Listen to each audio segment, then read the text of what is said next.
Participants of UMI pursuing Masters of Business Administration were a team of 5 members: Lillian, Andrew, Josephine, Job, and Alban.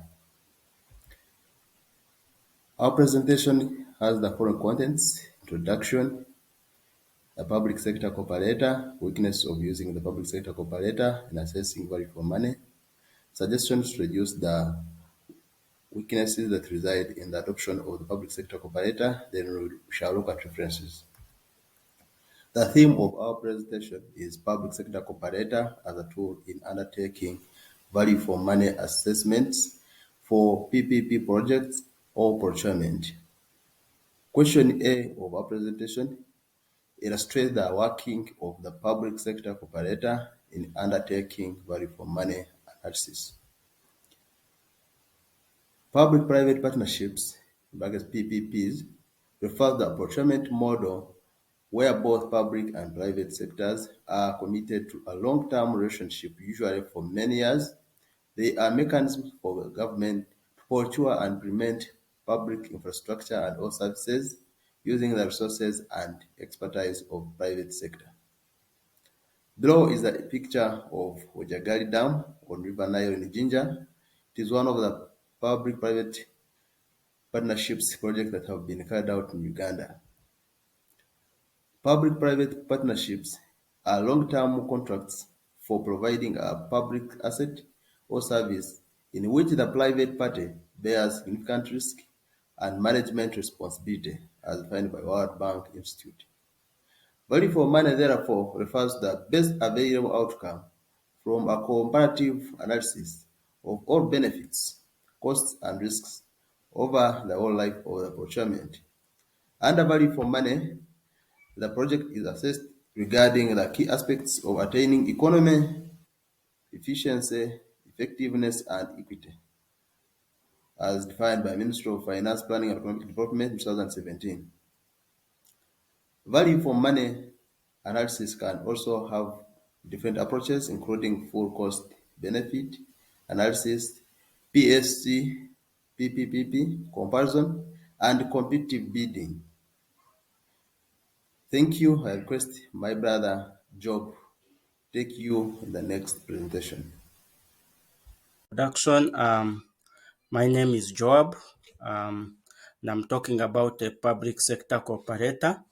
A public sector cooperator is an appraisal tool used to compare if a project delivered under PPP provides better value for money than if we use the traditional bundled procurement methods. A public sector cooperator is used by governments to make key decisions about value for money in PP projects. It is one of those popular techniques. It has been used by United Kingdom, South Africa, Australia, Hong Kong, and many others. There are variations in how the public sector cooperator is used in different countries.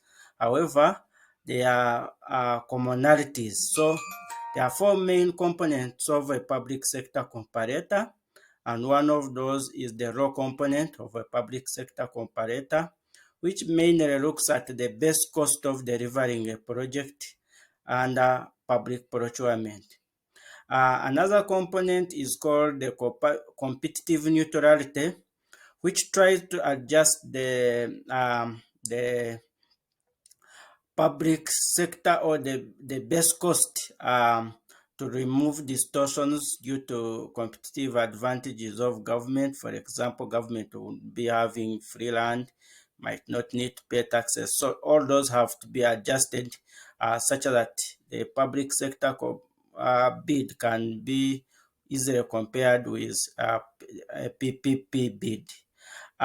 Another component is a transferable risk. PPPs are about sharing risk between governments, so that component must be there. Risk transferred to government must be value estimated.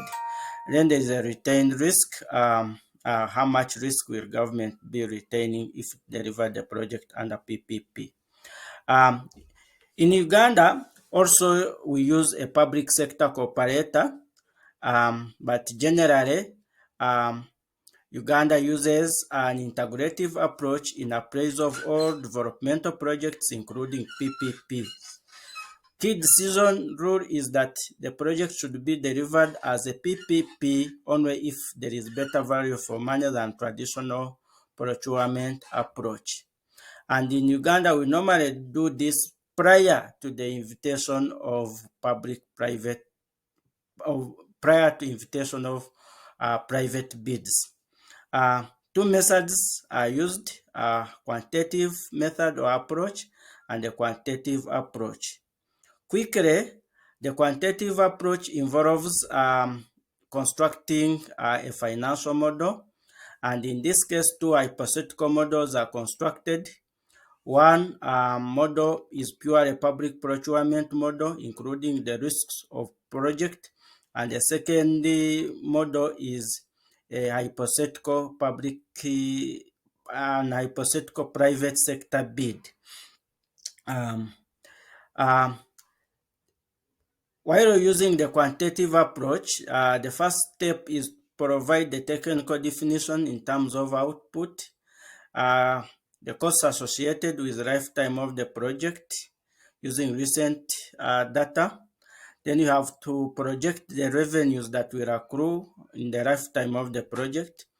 Then you have to look at the assumptions that have been made, the discounting rate, depreciation, and the projected government expenditures in the coming years.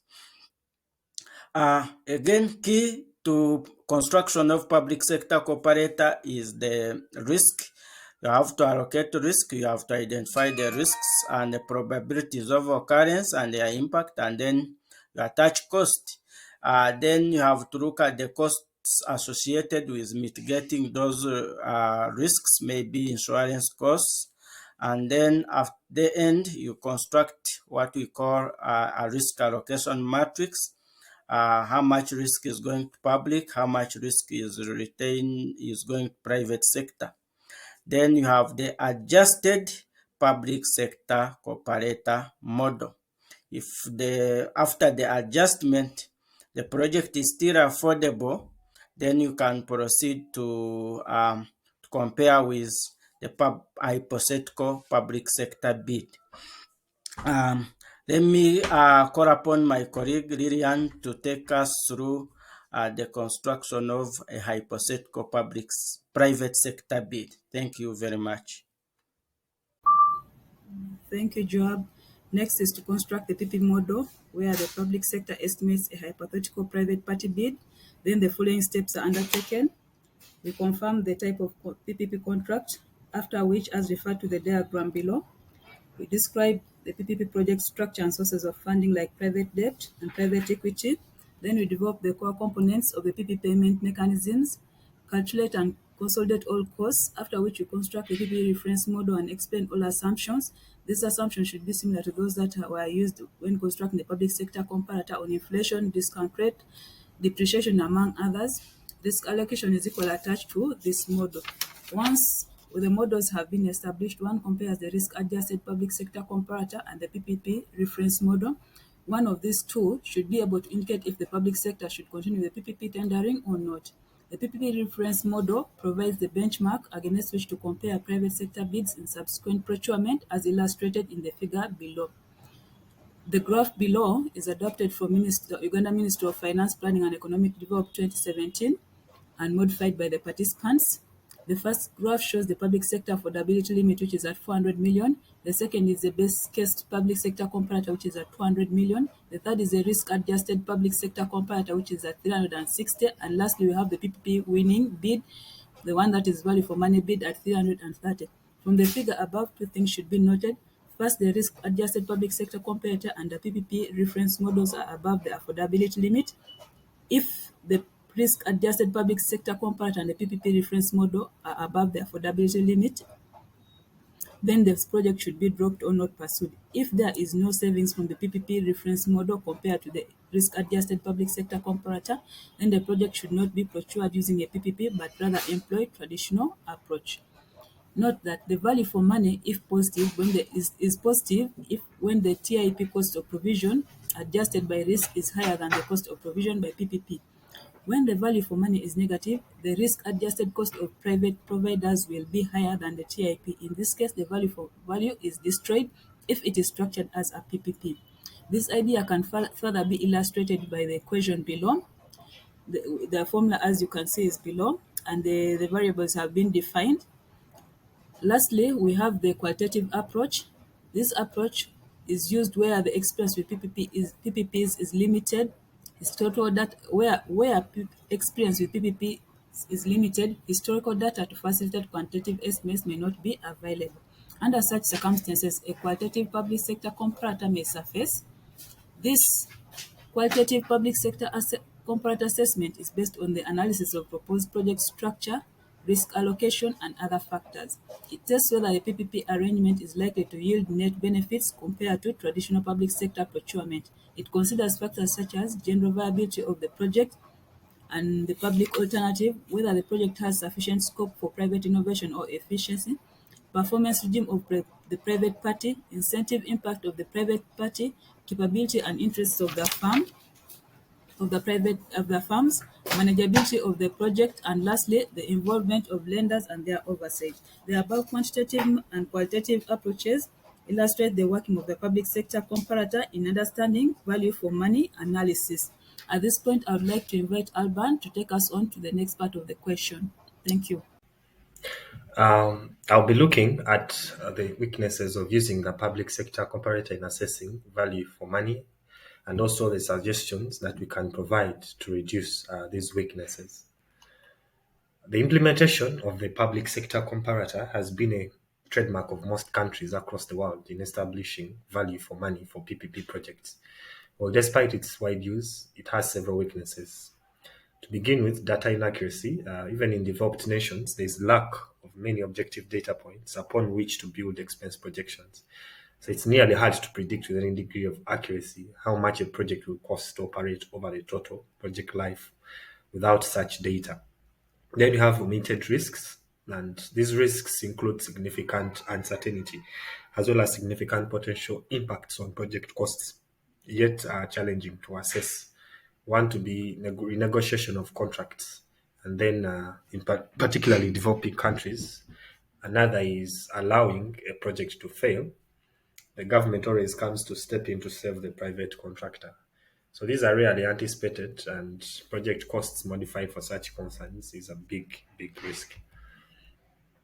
Then we look at there's no clarity on the discount rate. Well, the discount rate chosen is crucial since the public sector comparator PPP projects are compared in terms of present values. So the PPP expenses to the public partner are dispersed over a long period of time, and applying a larger discount rate benefits the PPP project. While for the public sector comparator strategy to be appealing, the comparative gains in the PSC efficiency must be greater. Sadly, there isn't a certain agreement among economists and decision makers or practitioners about what the rate should be or whether it should be the same for the two projects. So the discount rate is calculated in a variety of ways by nations that have adopted the PSC model. Then there is manipulation. The subjectivity a lot rely to the PSC, so that even a slight change in risk or discount rates have significant impact on cost projections. In the UK, the Parliamentary Committee discovered many instances of manipulation of the underlying calculations and erroneous interpretation of the results. So experts were not surprised. This is cited from the UK House of Commons Committee of Public Accounts 2003. Then we have high costs. Financial modeling can be very expensive and time consuming when it comes to PSC and PPP references. Second guessing is also part of the weaknesses. Pre-bids come in, certain criticisms have been criticized as a fruitless attempt by government officials and their advisors to predict what the private sector would do. As Partnerships Victoria 2003 revealed that Australia's top state government expert on PPP projects developed methodologies, had advised against squandering resources on this because the construction of the theoretical PPP model requires the government to second guess the multiple assumptions included in the private sector bid, and the resulting figure is generally meaningless.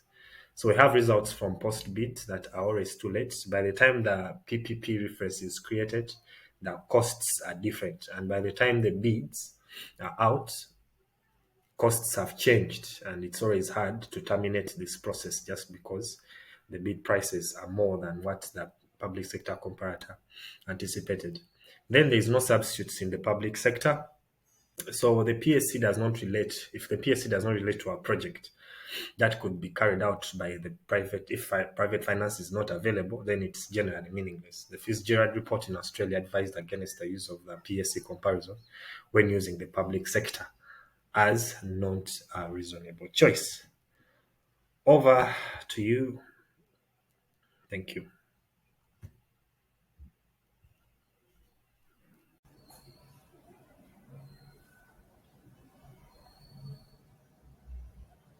Thank you, Alban. I'm going to continue from where you stopped with the suggestions to reduce the weaknesses that reside with the adoption of the public sector comparator.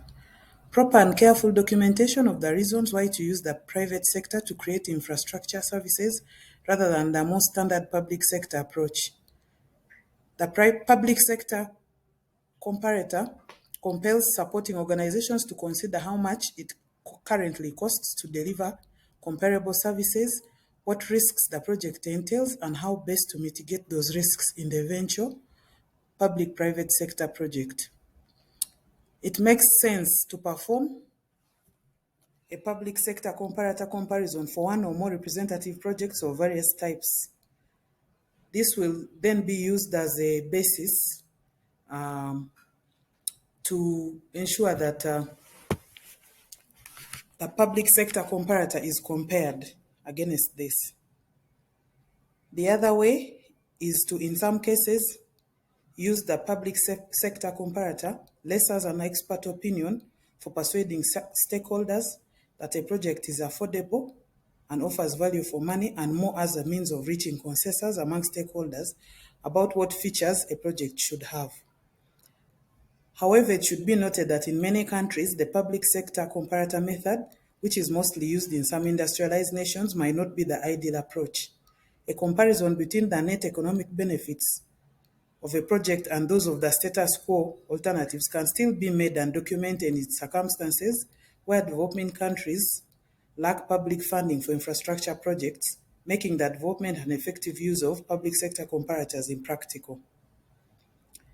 It is therefore important that agencies realize that value for money cannot be the only factor in the decision to pursue a project as a public-private partnership. They must evaluate their own capacity to manage large, complex, and long-term projects aside from the final value might say. In conclusion, the development of a value for money assessment framework comprising both financial and non-financial aspects would facilitate a comprehensive dimension of value for money evaluation for PPP projects. And the next slides are about references on where we got this work from.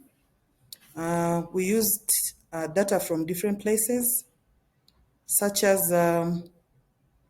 Ministry of Finance, Planning and Economic Development.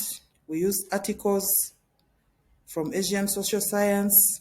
We also used the Public-Private Partnership Handbook from Asian Development Bank.